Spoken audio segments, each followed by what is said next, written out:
प्रकाश आंबेडकर यांच्या भूमिकेमुळे मविया कोड्यात पडली आहे। 7 ठिकाणी पाठिंबा तर इतर ठिकाणी विरोध मध्ये लढणार का असा सवाल आता उपस्थित होतोय। शिवसेना उद्धव बाळासाहेब ठाकरेंशी आंबेडकरांच्या आघाडीचं काय होणार असाही सवाल आहे। तर प्रकाश आंबेडकरांच्या भूमिकेने मविया बुचकळ्यात पडलेली आहे। प्रकाश आंबेडकरांच्या मनात नेमकं काय आहे असा सवाल उपस्थित होतोय। प्रकाश आंबेडकरांनी काँग्रेसला 7 जागांवर पाठिंबा जाहीर केल्याने महाविकास आघाडी कोड्यात पडलेली आहे। वंचित 7 ठिकाणी पाठिंबा देणार, मग इतर ठिकाणी काँग्रेस विरोधात लढणार का असा प्रश्न विचारला जातोय। प्रकाश आंबेडकरांच्या भूमिकेने मविया मात्र बुचकळ्यात पडलेली आहे, कारण प्रकाश आंबेडकर यांनी काँग्रेसला 7 जागा आपल्याला कळवाव्या आणि या 7 जागांवर आपण काँग्रेसच्या उमेदवारांना पाठिंबा देणार असं जाहीर केलेलं आहे। आणि त्यामुळे आता प्रकाश आंबेडकर फक्त काँग्रेसच्या 7च उमेदवारांना पाठिंबा देणार का, मग इतर उमेदवारांचं काय असा सवाल या ठिकाणी उपस्थित होतोय। आणि पाहूयात या संदर्भातला लोकशाही मराठीचा सविस्तर रिपोर्ट।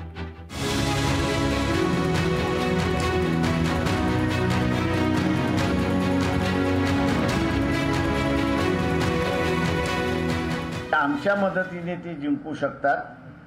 त्या 7 जागेमध्ये वंचित बहुजन आघाडी त्यांना पाठिंबा देईल अशी परिस्थिती आहे। प्रकाश आंबेडकरांनी महाविकास आघाडीमध्ये सामील न होता काँग्रेस सांगेल त्या 7 जागांवर पाठिंबा देण्याची भूमिका घेतली आहे। या भूमिकेमुळे महाविकास आघाडीचे नेते कोड्यात पडले आहेत। प्रकाश आंबेडकरांच्या या भूमिकेवर काय उत्तर द्यावं असा प्रश्न महाविकास आघाडीच्या नेत्यांना पडला आहे। संजय राऊतांनी त्यांच्या मनातली गुंतागुंत बोलून दाखवली आहे, तर प्रकाश आंबेडकर राजकीय कोडी टाकत असल्याचं राऊतांनी म्हटलं आहे। आता काँग्रेसनं 7 जागा त्यांच्याकडे पाठवल्या, मग उरलेल्या काँग्रेसच्या जागांवरती वंचित उमेदवार उभा करून त्यांना पाडणार का?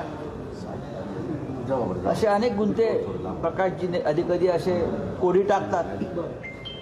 डॉक्टर बाबासाहेब आंबेडकरांनी रिडल्स इन रामायण नावाचा एक ग्रंथ लिहिला होता, कोडी, तसं हे रिडल्स इन पॉलिटिक्स आहे। 7 जागांवर काँग्रेसला पाठिंबा आणि उरलेल्या काँग्रेसच्या जागांवर विरोधात उमेदवार देणार का असा सवालही संजय राऊतांनी विचारला।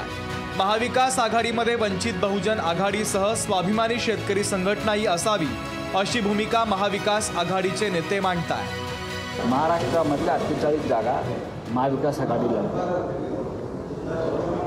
आमची भूमिका आहे की त्याच्यामध्ये वंचित बहुजन विकास आघाडीनं सहभागी व्हावं।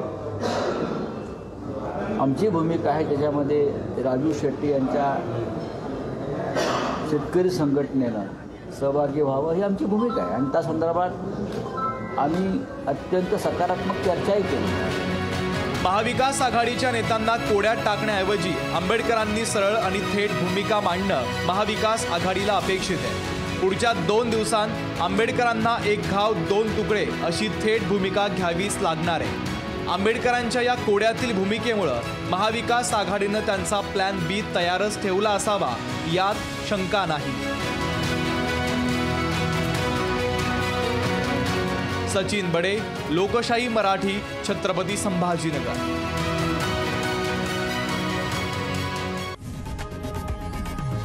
लोकशाही मराठी, ऐका, पहा, जागरूक रहा।